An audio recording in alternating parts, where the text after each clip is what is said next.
नमस्कार, देश की बात में हाजिर है और पहले खबर है मुंबई से। करीब 3 हफ्ते जेल में रहने के बाद ड्रग्स केस में अभिनेता शाहरुख खान के बेटे आर्यन खान, मॉडल मुनमुन धमीजा और अरबाज मर्चेंट को जमानत मिल गई है। 3 दिन तक सुनवाई के बाद बॉम्बे हाई कोर्ट ने ये जमानत दे दी है। आर्यन के वकील मुकुल रोहतगी ने कहा है कि कल विस्तृत फैसला आएगा, उसके बाद कल या परसों तीनों आरोपी जेल से रिहा होंगे। 23 साल के आर्यन 3 अक्टूबर को हिरासत में लिए गए थे और 8 अक्टूबर से जेल में थे। इससे पहले 2 बार उनकी बेल याचिका जो निचले कोर्ट्स थे वहां पर ठुकराई जा चुकी थी।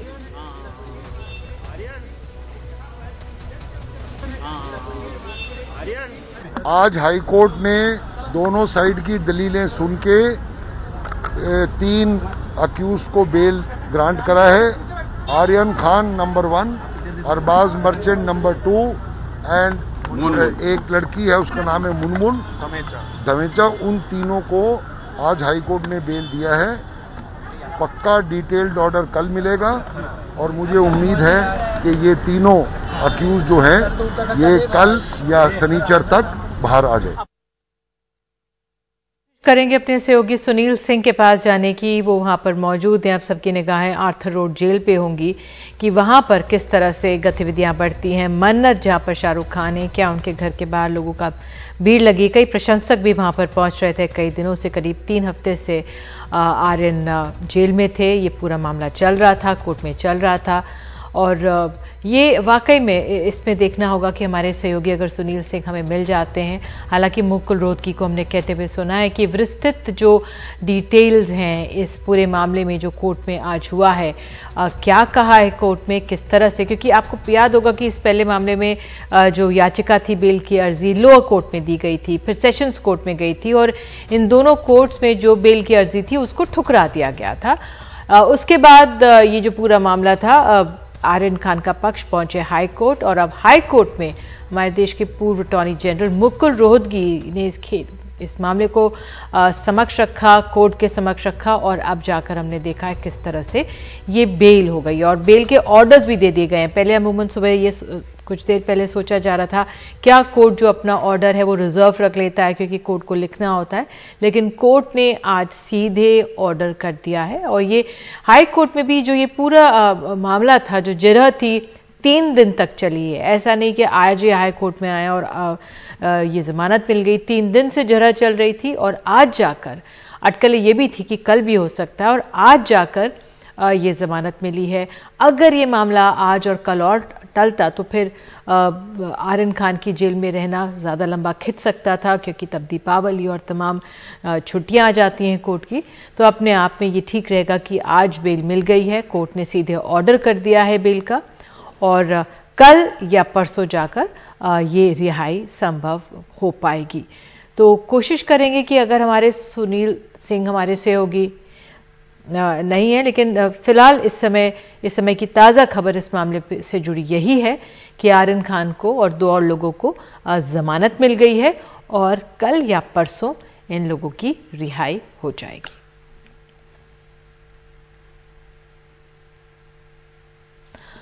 और देश की बात में आगे बढ़ते हैं। अब बात दिल्ली और आसपास के इलाकों से जुड़ी हुई। कोरोना कुछ संभला ही नहीं कि अब डेंगू बुखार से लोग जूझ रहे हैं। नोएडा में बुखार के मरीजों से सरकारी और सभी प्राइवेट अस्पताल भरे से हुए हैं। सरकारी आंकड़ों के मुताबिक नोएडा में अक्टूबर महीने में डेंगू के 400 से ज्यादा मरीजों की पुष्टि हुई है, लेकिन जमीन पर हालात और भी बदतर है। सरकारी अस्पताल के बेसमेंट में ही पानी जमा हुआ है जहां मच्छर पनप रहे हैं। देखिए ये ग्राउंड रिपोर्ट। 6 साल की दिव्या नोएडा में बच्चों के सरकारी अस्पताल के बाहर उल्टी कर रही है। दिव्या को 4 दिन से बुखार और दस्त है। आज उसकी मां उससे यहां दिखाने पहुंची तो डॉक्टरों ने भर्ती करने की बजाय दवा देकर भेज दिया। कब से बुखार आ रहा है बच्चे को? 3 दिन से आ रहे हैं। 3 दिन से बुखार आ रहा है और क्या दिक्कत है? इसको हमने पहले दवाई दी तो सही हो गई, फिर आज से उल्टी आ रही है, बंद नहीं हो रही है। बुखार उतर रहा है? नहीं, बुखार उतर जा रहा है फिर आ जा रहा है। डॉक्टर क्या बोल रहा है? डॉक्टर बोला कि आज जो दवाई लिखी आज दो और उसके बाद कल रिपोर्ट मिलेगा 10 बजे तो लेके आना। बच्चों के इस अस्पताल में अब तक लगभग 240 बच्चों में डेंगू की पुष्टि हुई है। अभी तक रफली अगर मैं कहूँ टोटल डेटा शुरू से लेके अब तक, जब हमारे पास बहुत कम पेशेंट भी आ रहे थे, वंस इन अ वाइल आ रहे थे, उन सबको मिला के टोटल आप ये मान के चलिए रफली 220 और समवेयर बिटवीन 220 और 240 के बीच में पेशेंट्स एडमिटेड रहे हैं, including those who are admitted right now. जुलाई अगस्त में धीरे धीरे केसेस आ रहे थे, लेकिन सितंबर मिड से थोड़ा सा बढ़ना शुरू हुआ। सितंबर एंड में ज़्यादा थे, फिर अक्टूबर में ठीक ठाक नंबर बढ़ा। चाइल्ड पीजीआई के बाहर लगा यह सरकारी बोर्ड देखिए, जिसमें लिखा है कि डेंगू से बचाव के लिए कहीं पानी जमा ना होने दें। लेकिन इसी सरकारी अस्पताल के बेसमेंट में गंदा पानी भरा है, जिसमें मच्छर पनप रहे हैं।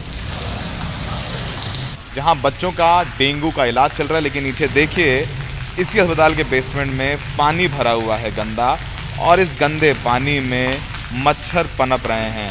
पानी बह भी रहा है और आसपास बेसमेंट में आप देखेंगे गंदा पानी जमा हुआ है और इसमें मच्छर भी पनप रहे हैं। तो सोचिए कि वो जो कहावत है ना कि चिराग तले अंधेरा, नोएडा के बाकी अस्पताल भी पूरी तरह से बुखार के मरीजों से भर चुके हैं। नौबत यह है कि नोएडा के कैलाश अस्पताल में कॉरिडोर में भी बेड लगाने पड़े हैं। ये कैलाश अस्पताल की तस्वीरें हैं, जहां पर हॉल को ही अस्पताल में तब्दील कर दिया गया है। 40 बेड लगाए गए हैं, सारे बेड भरे हुए हैं और वाकई में ये डरा देने वाली तस्वीरें हैं। सरकारी अस्पताल भरे हुए हैं और लगभग सारे प्राइवेट अस्पताल भर चुके हैं। और इस बार जो सबसे ज़्यादा शिकार बन रहे हैं वो छोटे बच्चे हैं। डॉक्टरों की माने तो हर रोज़ बुखार और डेंगू के संभावित मरीजों की संख्या बढ़ती जा रही है। Average I would say daily की हमारी एडमिशन्स अगर 150 हैं तो उसमें से 50% तो वायरल फीवर की एडमिट हो रही है। मतलब ऑलमोस्ट 70 to 80 पेशेंट्स रोज आ रहे हैं। हाँ। और डेंगू मैम, उसमें डेंगू की तो पुष्टि ऊपर से वार्ड से होती है, तो भी डेली डोंट नो तो लेबोरेटरी से डेटा मिलेगा। बट इस समय पे अक्यूट फेब्राइल इलनेस आ रही है, जिसमें कई पेशेंट्स की प्लेटलेट्स कम आती हैं। हमारे हॉस्पिटल में इमरजेंसी में ही हमने ऐसा अरेंजमेंट किया हुआ है कि हर पेशेंट ऑब्जर्वेशन के लिए रहता है, यहाँ पर उसको ट्रीटमेंट दिया जाता है, उसके टेस्ट कराए जाते हैं। ग्रेटर नोएडा में हालात तो और भी बदतर हैं। यहाँ के शारदा अस्पताल में पिछले 10 दिनों में बुखार के लगभग 1500 मरीज आ चुके हैं, जिनमें से ज्यादातर के लक्षण डेंगू के हैं। अस्पताल में करीब 2500 के लगभग में ओपीडी डेली चल रहा है, जिसमें आज के दिन में सबसे ज्यादा वायरल मरीज या संभावित डेंगू इस तरह के सिम्टम वाले लोग आ रहे हैं। नोएडा प्रशासन के मुताबिक डेंगू के मात्र 400 मामले हैं, पर जमीन के हालात कुछ और ही सच्चाई बयान कर रहे हैं। आंकड़ों के खेल को लेकर प्रशासन का कोई भी अधिकारी बात करने को तैयार नहीं है। नोएडा में सहयोगी अरविंद उत्तम के साथ सौरभ शुक्ला, एनडीटीवी इंडिया। और देश की बात में आगे है, पेट्रोल डीजल की कीमतों में रोज 35 पैसे इजाफा क्यों हो रहा है? और अब दिल्ली में पेट्रोल 108 रुपये 29 पैसे प्रति लीटर हो गया और डीजल तो 97 रुपये के पार चल रहा है।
हरियाणा के बहादुरगढ़ में झज्जर फ्लाईओवर के नीचे एक डंपर में 7 महिलाओं को कुचल दिया और 3 की इसमें मौत हो गई, 4 घायल हैं। ये बुजुर्ग महिलाएं टीकरी बॉर्डर पर चल रहे प्रदर्शन में शामिल होकर अपने शहर मानसा लौट रही थी। 11 महीने से टीकरी बॉर्डर पर चल रहे प्रदर्शन में हिस्सा ले रही कुछ महिलाएं गुरुवार को मानसा जाने के लिए निकली, तभी ये हादसा हुआ। 15-20 कर्मा से गड्डी रोकी है, वो लेडी जी ने देखी है ਗੱਡੀ ਉੱਤਰ ਖੜੀ ਹੈ। जब बैठी है उन्होंने देखी है कि गड्डी ये खड़ी है और गड्डी तुरती है तो सीधा ऊपर आके चढ़ जाती है। इसके डाउट हो जाता है कि क्या करना। इसके लिए ड्राइवर को इन्होंने गिरफ्तार कर लिया है। तो उन्होंने बुलाया है SHP ने, जाते हैं क्या बोलता है, क्या पुछ पड़ताल कर दिया और क्लियर हो जाता तो कोई बात नहीं। अभी सवेरे 6 बजे तंबू चो तैयारी करके पंजाब में जा रहा। हम लोग सुबह से वहाँ पर बैठे थे और रेलवे स्टेशन जाने के लिए कोई गाड़ी देख रहे थे। 8 बजे ट्रेन थी, ये गाड़ी पहले खड़ी थी, फिर एकाएक चालक ने हमारे पर चढ़ा दी। थोड़े फर्क ना और स्टार्ट करके 9:30 आके रेस दे के चढ़ती। ट्रक ड्राइवर मंगल सिंह को गिरफ्तार कर लिया गया है। अभी तक पुलिस जांच में किसी साजिश की बात से इनकार किया जा रहा है। ड्राइवर से पूछताछ और जो टेक्निकल एक्सपर्ट की टीम है उसने जब जांच की है तो पता चला है कि एक तो ड्राइवर का कहना है कि उसको डिवाइडर नहीं दिखा जहां पर महिलाएं बैठी हुई थी। दूसरी बात है कि ये ट्रक चूँकि 2012 का है और इसका जो ब्रेक है वो बहुत ज़्यादा प्रेस करने पर ही लगता था, तो ब्रेक भी ठीक से नहीं लगा और ड्राइवर को डिवाइडर दिखा नहीं, तो इसके वजह से ये हादसा पुलिस मान रही है कि इन्हीं 2 कारणों की वजह से ये हादसा हुआ जिसमें 3 महिलाओं की दर्दनाक मौत हो गई है। और हमारी पुलिस टीम इन्वेस्टिगेट कर रही है। ऐसी किसी साजिश का कोई सामना नहीं हुआ है। ये हमारे प्रिलिमिनरी इन्वेस्टिगेशन के और अभी तक जितनी कार्रवाई हुई है ये रैंडम रोड एक्सीडेंट का मामला दिखाई दे रहा है। 7 महिलाएं जो मानसा जिले के रहने वाली थीं, ये आज वापस अपने घर जा रही थी। करीब 7:45 बजे बहादुरगढ़ से एक ट्रेन इनको पकड़नी थी। उस ट्रेन को पकड़ने के लिए सुबह अपने जो बस यहाँ पे इनके टेंट है उनमें निकली थी। तो ये सवारी का इंतज़ार कर रहे थे उसके नीचे, फ्लाईओवर के नीचे, और किसी सवारी का इंतज़ार करते दौरान ये ट्रक से उनकी दुर्घटना हुई है। दिल्ली के बॉर्डर पर किसानों का प्रदर्शन बीते 11 महीने से चल रहा है। रास्ते को लेकर कई बार बैठक भी हो चुकी है लेकिन कोई समाधान नहीं निकल सका है। बहादुरगढ़ से राहुल के साथ रवीश रंजन शुक्ला, NDTV इंडिया। और देश की बात में अब खबर है मध्य प्रदेश से। मांगीलाल मंडलोई फौज से रिटायर हुए हैं, 3 बच्चे हैं, नाना भी अब बन चुके हैं, लेकिन सरकारी कागजों में अब तक नाबालिग हैं। कागजी सबूतों में फंसी उनकी जिंदगी कैसी है, देखिए रिपोर्ट। ये मांगीलाल मंडलोई हैं। 27 मार्च 1997 को सेना में भर्ती हुए, 17 साल भारतीय थल सेना में रहे, 2012 में VRS लिया। 3 बच्चे हैं, 2 की शादी हो गई, नाना बन चुके हैं। लेकिन मांगीलाल अभी 18 साल से कम के हैं। अरे आप माने या ना माने, सरकारी कागज तो यही मानते हैं। मेरी आयु आज 46 वर्ष है और मैं सरकारी दस्तावेजों में अभी भी अज्ञान ही चल रहा हूँ। अज्ञान से सज्ञान होने के लिए मैंने आवेदन दिया था, वो आवेदन स्वीकार हुआ। अभी दोबारा फिर वही आवेदन मेरा निरस्त कर दिया गया है। मैं अभी वापस अज्ञान ही हो गया हूँ। जब मेरी ये ज़मीन मेरे नाम से हुई तब मेरी आयु रही होगी 8 या 9 वर्ष। दरअसल रिटायर होने के बाद मांगीलाल 8 साल पहले अपने गांव खुड़ैल लौटे, खेती करने लगे। बैंक से लोन लेने गए तो पता लगा वो नाबालिग हैं। पटवारी रिकॉर्ड में बालिग होने के लिए तहसील कार्यालय में भू राजस्व संहिता की धारा 109-110 में आवेदन किया। मार्च 2020 में तहसीलदार ने बालिग घोषित कर दिया। बैंक से KCC बना, लोन भी मिला। मांगीलाल ने 2019 में अपने खेतों का सीमांकन करवाया था तो पता लगा था कि उस पर रिश्तेदारों ने अतिक्रमण किया है। फैसला आने के बाद रिश्तेदारों ने जमीन की लड़ाई में तहसीलदार के फैसले पर आपत्ति लगाई तो SDM कोर्ट ने फैसले में त्रुटि को आधार मानते हुए मांगीलाल को फिर से नाबालिग बना दिया। अपील की हैसियत से एक प्रकरण हमारे यहाँ चल रहा था। उस अपील में जो मध्यप्रदेश बुरा संहिता के अंतर्गत प्रावधान किए गए हैं, उन प्रावधानों के अंतर्गत अपील का निराकरण किया गया है और उससे यदि कोई पक्षकार असंतुष्ट है तो वो अपील आदेश के विरुद्ध वरिष्ठ न्यायालय में अपील में जा सकते हैं, स्वतंत्र हो जाने के। 8 साल की लड़ाई जीतकर फिर से उसे जीतने की तैयारी है, लेकिन इस बीच लोन और सरकारी योजनाएं मांगीलाल हासिल नहीं कर पा रहे हैं। आपको ये जानकर हैरत होगी कि खुद को बालिग साबित करने की लड़ाई लड़ने वाले मांगीलाल अकेले नहीं हैं, ऐसे हज़ारों लोग हैं। कई लोग तो ऐसे भी हैं जो सरकारी किताबों में नाबालिग होते हुए दुनिया से चले गए जबकि वो बालिग थे। आश्चर्य ये भी है कि वोट डालने वक्त ये फ़र्क मिट जाता है। प्रशासन कह तो देता है कि इनके पास ऐसी अदालतों में अपील का अधिकार है, लेकिन ये भूल जाता है कि इसके लिए ज़रूरी कानूनी खर्च और पैसा ये गरीब कहाँ से लाएंगे। इंदौर से समीर और भोपाल से कैमरा पर्सन रिजवान खान के साथ अनुराग द्वारी, NDTV इंडिया।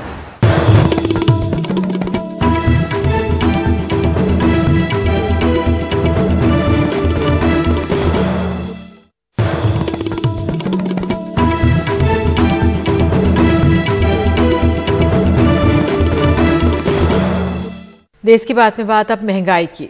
देश में पेट्रोल डीजल की कीमतें आसमान छू रही हैं। आज दिल्ली में पेट्रोल की कीमत 108 रुपये 29 पैसे प्रति लीटर, जबकि डीजल 97 रुपये के पार है। मुंबई में पेट्रोल 114 रुपये प्रति लीटर की दर पार कर चुका है। कुछ दिनों से रोज 35 पैसे बढ़कर पेट्रोल 7 रुपये 10 पैसे महंगा हो गया है। लोग परेशान हैं और जानना चाहते हैं कि दाम कैसे और कब कम होंगे। ओवरऑल पूरी इकोनॉमी हमारी। शाहनवाज खान कारोबार के सिलसिले में दिल्ली एनसीआर में हर रोज 100 किलोमीटर स्कूटर चलाते हैं।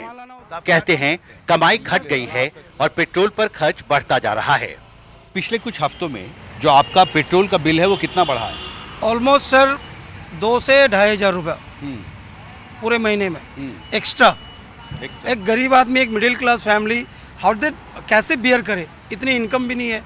आज के डेट में तो ऐसा हो गया मानो पेट्रोल में आग सी लग गई है। कोई इशू नहीं है कि पेट्रोल बढ़ रहा है, ठीक है, बट अब जब तक आप हमारी इनकम नहीं बढ़ाओगे, हमारे मिनिमम वेज नहीं बढ़ाओगे, तब तक काम नहीं चलेगा। क्योंकि हमारी भी तो इनकम बढ़े, सब चीज़ महंगी होती जा रही है, बट हमारी इनकम वही की वही है। 3 साल 4 साल हो गए सेम वेज पे काम कर रहे हैं। पिछले एक महीने में पेट्रोल 7 रुपए लीटर से ज्यादा महंगा हुआ है। गुरुवार को दिल्ली में पेट्रोल 108 रुपए 29 पैसे प्रति लीटर का हो गया और डीजल 97 रुपए 2 पैसे प्रति लीटर। अंतर्राष्ट्रीय बाजार में कच्चा तेल महंगा होता जा रहा है और इसलिए अब भारत में लग रहे टैक्स पर सवाल उठ रहे हैं। 16 अक्टूबर को दिल्ली में पेट्रोल 105 रुपए 49 पैसे प्रति लीटर का था, जिसमें 57 रुपए 24 पैसे टैक्स के थे, यानी टैक्स का हिस्सा 54.26% का था। भारत में इस तरफ महंगा होता रहता है क्योंकि इसमें काफ़ी प्रॉब्लम ये है कि सरकार ने इसके पर काफ़ी टैक्स डाले हैं। आजकल पेट्रोल की जो सेल्स प्राइस है इस और इसका कॉस्ट, इसमें जो करीब 54% टैक्सेस है। 54%। और जो डीजल है इसमें 48% है। सो इसीलिए सरकार को भी आवश्यकता है, लेकिन थोड़ी सी कीमत बढ़े तब थोड़ा सा ये टैक्सेस कम करने की ज़रूरत होगी, नहीं तो बिल्कुल इसकी एडवर्स इम्पैक्ट होगी, विपरीत असर होगी हमारी इकोनॉमी पर। पेट्रोलियम मंत्रालय की ताज़ा रिपोर्ट के मुताबिक पिछले कुछ महीनों में भारत में पेट्रोलियम पदार्थों की डिमांड बढ़ी है, जिस वजह से पिछले महीने सितंबर में पिछले साल सितंबर के मुकाबले 14.7% कच्चे तेल का आयात ज़्यादा किया गया। इंडियन ऑयल के अधिकारी मानते हैं कि जब तक अंतर्राष्ट्रीय बाजार में कच्चा तेल सस्ता नहीं होता या भारत में केंद्र और राज्य सरकारें मिलकर टैक्स नहीं घटाती हैं, पेट्रोल और डीजल की कीमतें ऊंचे स्तर पर बनी रहेंगी। दिल्ली से प्रेम सिंह के साथ हिमांशु शेखर, एनडीटीवी इंडिया। और देश की बात में आगे कैसे नॉर्दर्न रेलवे अपनी ट्रेनों के कूड़े से अब कर रही है कमाई।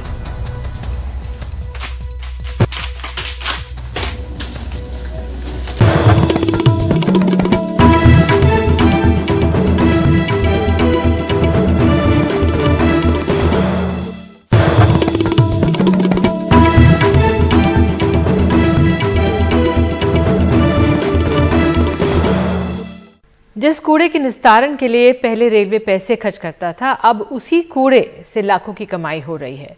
नॉर्दर्न रेलवे ने अपने करीब 30 स्टेशंस की ट्रेनों के लिए प्राइवेट पार्टी से 5 साल का कॉन्ट्रैक्ट किया है। अपनी ट्रेनों से कूड़े उठाने के एवज में रेलवे को 10 लाख रुपए सालाना मिल रहे हैं।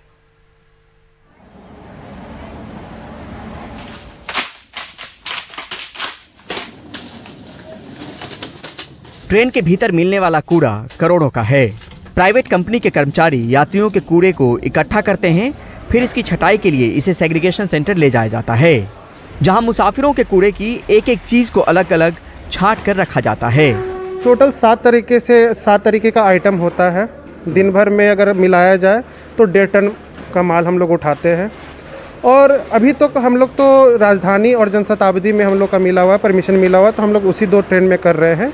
और दिल्ली डिवीजन में टोटल 30 स्टेशन आते हैं, तो उन पे हम लोग अभी काम कर रहे हैं। कन्वेयर बेल्ट पर कूड़े को अलग करने के बाद बेलिंग मशीन के जरिए इसको पिचकाया जाता है और बंडल बनाए जाते हैं। अलग अलग चीजों के अलग अलग बंडल। जमा किए गए कूड़े में से करीब 70% को कंपनी रिसाइकल कर पाती है।